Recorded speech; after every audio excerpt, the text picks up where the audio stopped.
ಈ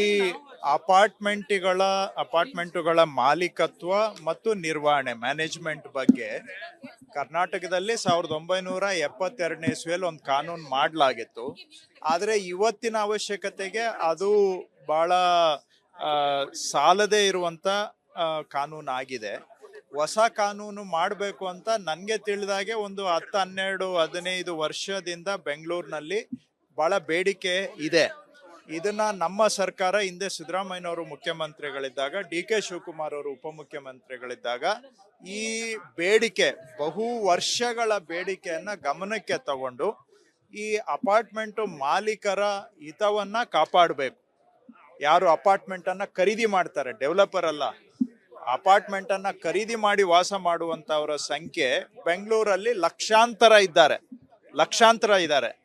ಅವರ ಹಿತ ಕಾಪಾಡಬೇಕು ಅಂತ ಹೇಳಿ, ಹಾಗೂ ಅಲ್ಲಿ ಅಪಾರ್ಟ್ಮೆಂಟ್ ಅಸೋಸಿಯೇಷನ್ ನಡೆಸೋವಾಗ ಅದನ್ನ ಹೇಗೆ ನಡೆಸಬೇಕು ಅನ್ನುವಂಥದ್ದು, ಮತ್ತು ಅವರಿಗೆ ಆ ಜಮೀನಿಂದ ಹಿಡಿದು ಅಪಾರ್ಟ್ಮೆಂಟು ಯಾವ ಜಾಗದಲ್ಲಿ ಕಟ್ಟಲಾಗಿದೆ ಆ ಜಮೀನು, ಅಲ್ಲಿರುವಂತಹ ಓಪನ್ ಲ್ಯಾಂಡ್ಸು, ಇವೆಲ್ಲ ಕೂಡ ಮಾಲೀಕತ್ವನು ಆ ಅಪಾರ್ಟ್ಮೆಂಟ್ನ ಮಾಲೀಕರಿಗೆ ಸಲ್ಲಬೇಕು.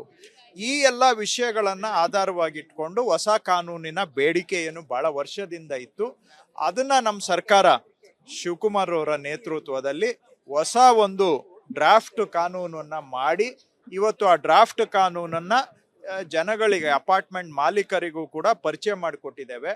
ಅದರ ಆಧಾರದ ಮೇಲೆ ಅವರ ಅಭಿಪ್ರಾಯಗಳು ಏನು ಅನ್ನೋದನ್ನು ಕೂಡ ತಗೊಂಡಿದ್ದೇವೆ.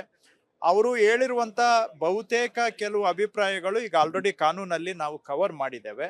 ಕೆಲವು ಪಾಯಿಂಟ್ ಬಿಟ್ಟೋಗಿರುವಂತಹದ್ದು ಇದೆ. ಅದನ್ನ ನಾವು ವಿಧಾನ ಮಂಡಲಕ್ಕೆ ಮಂಡಿಸೋದಕ್ಕೆ ಮೊದಲು ಅವರ ಅಭಿಪ್ರಾಯಗಳನ್ನ ನಾವು ತಗೊಂಡು ಆ ನಂತರ ಕಾನೂನಲ್ಲಿ ಇನ್ನೂ ಸುಧಾರಣೆಯನ್ನ ಮಾಡಿ ವಿಧಾನ ಮಂಡಲಕ್ಕೆ ಮಂಡಿಸಿ ಒಪ್ಪಿಗೆ ತಗೊಂಡು ಇದಕ್ಕೆ ಕಾನೂನನ್ನ ಮಾಡಿ ಒಟ್ಟಾರೆ ಅಪಾರ್ಟ್ಮೆಂಟ್ನ ಮಾಲೀಕರ ಅಂದ್ರೆ ಅಪಾರ್ಟ್ಮೆಂಟ್ ಅಲ್ಲಿ ವಾಸ ಮಾಡುವಂತ ಜನಗಳ ಅವರ ಕೈ ಬಲಪಡಿಸಬೇಕು.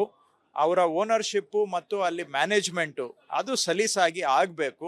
ಯಾಕೆಂದ್ರೆ ಲಕ್ಷಾಂತರ ಜನ ಇವತ್ತು ಅಲ್ಲಿ ವಾಸ ಮಾಡ್ತಾ ಇರೋವಾಗ ಅವರ ಹಿತವನ್ನ ಕಾಪಾಡ್ತಕ್ಕಂಥ ಕೆಲಸ ಆಗಬೇಕು. ಇದರ ದಿಕ್ಕಿನಲ್ಲಿ ಸರ್ಕಾರ ಇವತ್ತು ಒಂದು ದೃಢ ಹೆಜ್ಜೆಯನ್ನ ಇಟ್ಟಿದೆ. ಇವತ್ತು ಫಿಸಿಕಲ್ ಆಗಿ ಇಲ್ಲಿ ಕನ್ಸಲ್ಟೇಷನ್ ಮಾಡಿದ್ದೇವೆ. ಇದಲ್ಲದೆ ಇಮೇಲ್ ಮುಖಾಂತರನು ನಾನು ಅವ್ರಿಗೆ ರಿಕ್ವೆಸ್ಟ್ ಮಾಡಿದ್ದೇನೆ, ಅಥವಾ ಪತ್ರದ ಮುಖಾಂತರನು ಅವರು ಸಲಹೆಗಳನ್ನ ಕಳಿಸ್ಕೊಟ್ರೆ ಅವರ ಸಲಹೆಗಳನ್ನ ಆಧಾರವಾಗಿ ಇಟ್ಕೊಂಡು ಏನಾದರೂ ಬದಲಾವಣೆ ಮಾಡಬೇಕಾದ್ರೆ ಮಾಡಿ ಕಾನೂನು ಮಾಡ್ತೇವೆ. ಮುಂದಿನ ತಿಂಗಳಲ್ಲಿ ಅಸೆಂಬ್ಲಿ ಸೆಷನ್ ಇದೆ. ಸೊ ಮುಂದಿನ ತಿಂಗಳು ಅಸೆಂಬ್ಲಿ ಸೆಷನ್ ಅಲ್ಲಿ ಈ ಕಾನೂನನ್ನ ವಿಧಾನ ಮಂಡಲಕ್ಕೆ ಮಂಡಿಸಲೇಬೇಕು ಅಂತ ಮುಖ್ಯಮಂತ್ರಿಗಳು ಸೂಚನೆ ಕೊಟ್ಟಿದ್ದಾರೆ. ಸೊ ಹಾಗಾಗಿ ಆಗಸ್ಟ್ 6ನೇ ತಾರೀಕಿಗೆ ಅಧಿವೇಶನ ಶುರುವಾಗುತ್ತೆ. ಅಷ್ಟರೊಳಗಡೆ ಈ ಎಲ್ಲ ಪ್ರಕ್ರಿಯೆಯನ್ನ ಮುಗಿಸಿ ವಿಧಾನ ಮಂಡಲದಲ್ಲಿ ನಾವು ಮಂಡನೆ ಮಾಡ್ತೇವೆ. ಕ್ಯಾಬಿನೆಟ್ಗೆ ತಗೊಂಡು ಬಂದು ಆಮೇಲೆ ವಿಧಾನ ಮಂಡಲಕ್ಕೆ ಮಂಡಿಸ್ತೇವೆ. ಎಸ್.